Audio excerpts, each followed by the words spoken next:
amazing. From the uplifting to the not quite so uplifting, let's start with The Age, Hamish. It has a report on the latest sitting of the Royal Commission into Child Sexual Abuse. Yeah, well, Melbourne Archbishop Dennis Hart was up yesterday and repeated some of the things he'd said in the Victorian inquiry from a few years ago. But I think the key thing here was he spoke about a paralysis which plagued upper echelons of the church when some of these acts were reported, and we know that they were reported now from this commission and the previous inquiry.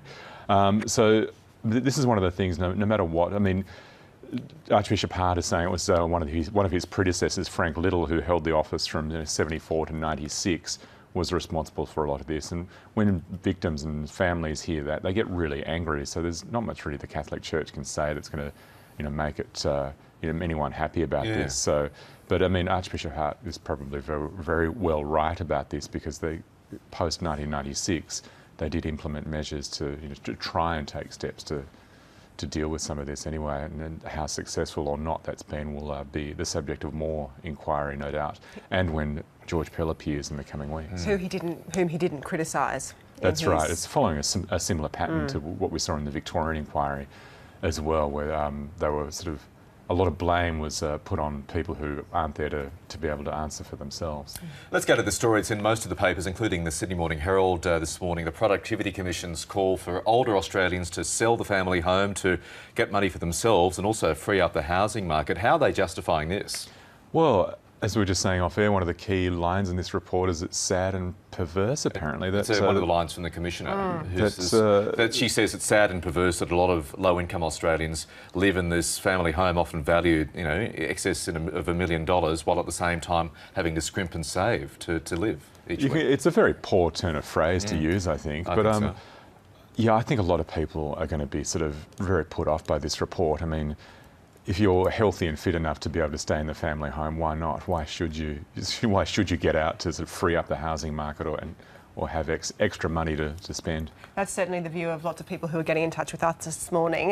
Wombat says, my parents want to downsize. They live in rural New South Wales, but they can't afford the stamp duty, so actually a slightly different view there. And Malcolm says, my wife and I keep our larger home for a number of reasons, closeness to friends, enjoyment of all that we've made our home into, but also importantly, to allow our country-based son's family to stay with us when they visit Sydney, and to allow our grandchildren and family get together, which is what the family home is used for. It's a fulcrum for the family and for family events. Well, that's right. I mean, downsizing would probably involve, going to a flat or, a smaller townhouse or something, which doesn't sound as much fun as going to the grandparents' house for for a barbecue or a stay. And also the report says that there isn't actually enough of that housing around anyway for people who want to downsize. Yeah, so what's the solution? I don't know. Quite bizarre. So please, we'd like your views on this. Perhaps you're an older couple still enjoying your family home, or you're a son and daughter with views about what your parents should or shouldn't do. How to get in touch with us.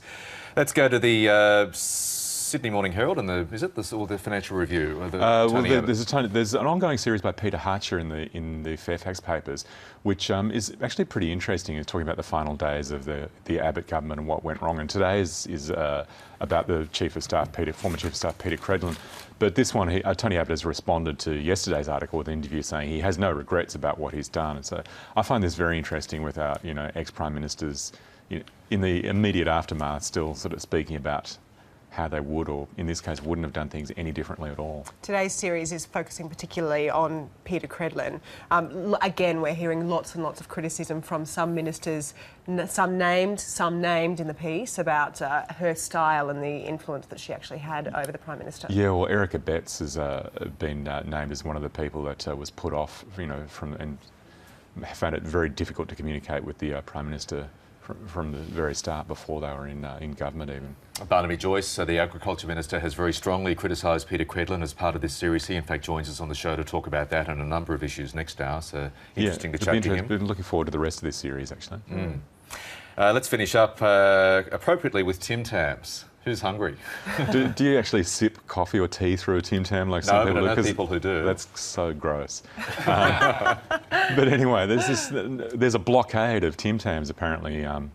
Arnott's, which is owned by the huge corporation, the Campbell Soup Company, is no longer supplying to Coles over a price war, as we saw with with another staple, beer, in 2011. So Arnott's wanted to increase the price of Tim Tams, and Coles said thanks but no thanks. So Arnott's has pulled. Yeah, it was a Tim 10% increase thereafter. But what's interesting, at the bottom of this article, it talks about how the costs involved in getting the products have almost halved. Yeah. So, I mean, there's big money in Tim Tams, obviously, and the biscuit war seems like it's only heating up. Oh, So- great Aussie products, Tim Tams. Who loses there? Coles, Arnott's, or your Tim Tam lover? Your average shopper, your Yeah. average chocolate biscuit. Yeah. Well, they loving discount them. Australian. They discount them so heavily when you see at the front there. They're virtually giving them away sometimes. So it's What's wrong with that? well, exactly. If you want to sip your coffee or tea through them, go for it. You're so conventional, Hamish. You're just eating your biscuit like they're supposed to be. Go and enjoy your croissant and espresso now. Oh, for go and breakfast. have a digestive biscuit and a cup of tea. Yeah, okay. Hamish Fitzsimmons there.